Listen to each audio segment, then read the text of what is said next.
Olá pessoal, tudo bem? Então, passando para poder fazer um vídeo rapidinho para vocês, ali bem curto esse vídeo, só refazendo a nossa P40, né? Mas eu acho que o mais importante desse vídeo é deixar uma mensagem para vocês, né? Que eu espero que a gente tenha atingido os nossos objetivos pré-estabelecidos lá no início da nossa disciplina, mesmo com toda essa coisa arada, né? Que a gente passou aí durante esse semestre, né?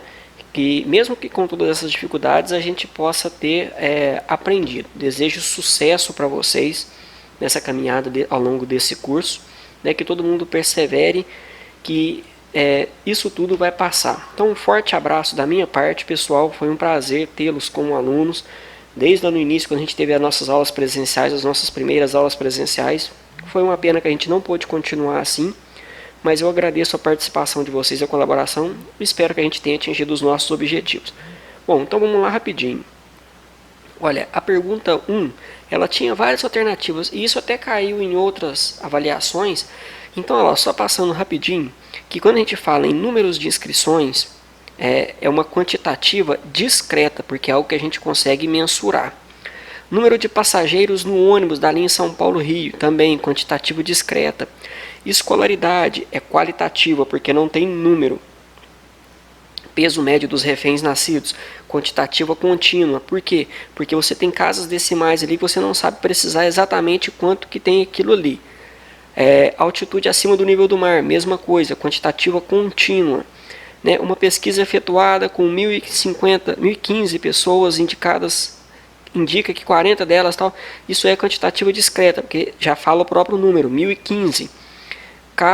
Cada cigarro Camel tem 16,13 miligramas de alcatrão, também quantitativa contínua, porque ali a gente tem várias casas decimais ali entre o 13, que a gente não sabe exatamente o que vem para lá depois do 13.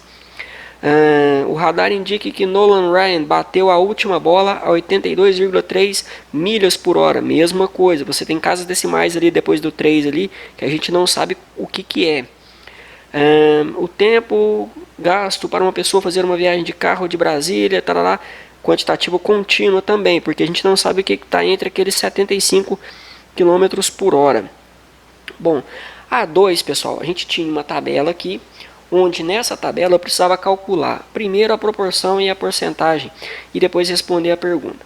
Então, era só a gente montar aquela tabelinha ali, e depois responder a seguinte pergunta: qual o nível de QI que possui maior proporção percentual?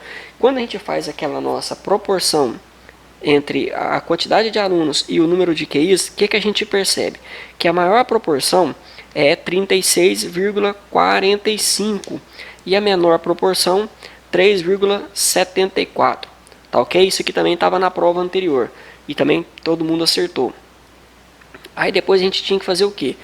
Calcular e interpretar as seguintes razões. Aí na primeira eu pegava o 31 mais o 39, que era correspondente ao QI entre 37 e 152, e aí dividia isso aí por 12, fazia essa soma e dividia por 12, dava 5,83. Os outros era igual, né? A resposta era igual porque ficou igual a pergunta. Depois, alunos com QI entre 92 e 107 para aqueles 152 a 167. Então, 31 dividido por 4 vai dar 7,35, que é a diferença entre eles. Depois, alunos com QI inferior a 122 para aqueles com QI maior ou igual a 137. Então, era só você pegar 70, 16 e depois dividir 70 por 16, 4,37. Bom, vamos passar para a questão 3. Olha lá, um dado foi lançado 50 vezes. Essa também caiu na prova anterior, não estava muito difícil. Então, olha lá, a amplitude total, 6 menos 1, que é igual a 5. Porque 6 é o item maior e 1 é o item menor. A frequência total, o próprio número ele fala, né, lançado 50 vezes. E a frequência simples absoluta do terceiro elemento. Então, qual que é o terceiro elemento? É o 3. Então, quantas vezes aconteceu 3? 8 vezes.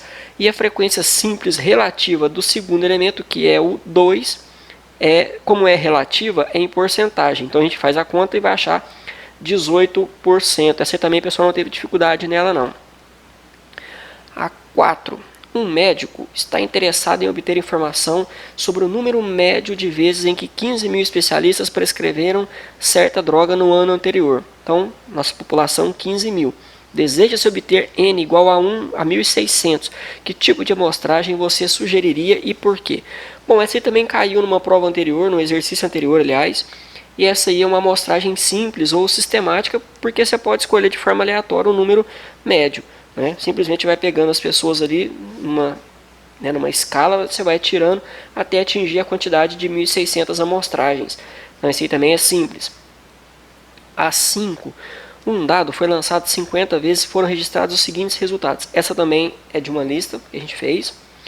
E aí, o que a gente chega montando a nossa tabela? Que a amplitude total da Coca-Cola foram 19 acontecimentos, Coca-Cola Light 8, Pepsi Cola 13, Fanta 5, Sprite 5, e aí o maior, 19 menos 5, 14, essa é a amplitude total da minha amostragem.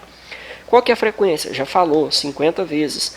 A frequência simples absoluta do primeiro elemento, tá? A Coca aparece, igual está lá em cima, lá, 19 vezes. E a frequência simples relativa do primeiro elemento, 19 por 50, 0,38. 38 vezes 100 corresponde a 38%. Relativo sempre tem que ter o porcentagem, pessoal. Bom, vamos lá, 6. Dado o rol de número de erros de impressão na primeira página de um jornal durante 50 dias, obtiveram-se os seguintes resultados. E aí a gente tem essa tabela aqui. E completar então a nossa distribuição de frequência. Era só eu ir contando, montando a minha tabelinha. Então a gente chegou nessa tabelinha aqui, ó, que eu tenho que a primeira classe é 11, a segunda classe 14, a terceira classe 14, a quarta 9, a quinta 1 e a sexta 1. E aí depois fazendo essa série de cálculos aqui, ó, a gente chega nessa porcentagem então relativa e acumulada. Tá ok, pessoal? Média, frequência acumulada e a relativa, que é em porcentagem. Beleza? Essa aqui também não dá para perder muito tempo porque todo mundo acertou. Bom, aí agora a gente vem para a questão 7, que ela pede para você calcular a amplitude e o desvio padrão. Então, a amplitude, eu vou somar o 174, aliás, diminuir a maior da menor, 174 menos 150, que é da primeira classe lá, dá 24. Aqui está até errado, vou colocar o 4 aqui, ó, 24. Aí. E aí agora o desvio padrão. Eu tenho que pegar todas as frequências, elevar ao quadrado e depois achar esse valor. Então, resumindo a nossa conta, eu vou ter que o meu desvio padrão ele é 5,96. Só aplicar naquela fórmula que a gente aprendeu ali, acho que no último slide nosso. E aí isso vai acontecer também com a última questão, que foi dado essa tabela de idade e a frequência com que acontece. E aí o desvio padrão é a raiz quadrada da variância, ou seja, a raiz quadrada de 4,94, só você calcular a variância. Achou a raiz quadrada de 4,9 é 2,2. Certo, pessoal? Tranquila a nossa prova. Qualquer dúvida vocês podem estar entrando em contato. Só para quem tinha alguma dúvida na resolução que a gente está passando. E no mais, eu passei aqui mais para desejar uma boa sorte, um bom descanso para vocês agora e uma boa continuidade aí no final do curso. Tá ok, pessoal? Grande abraço, foi um prazer.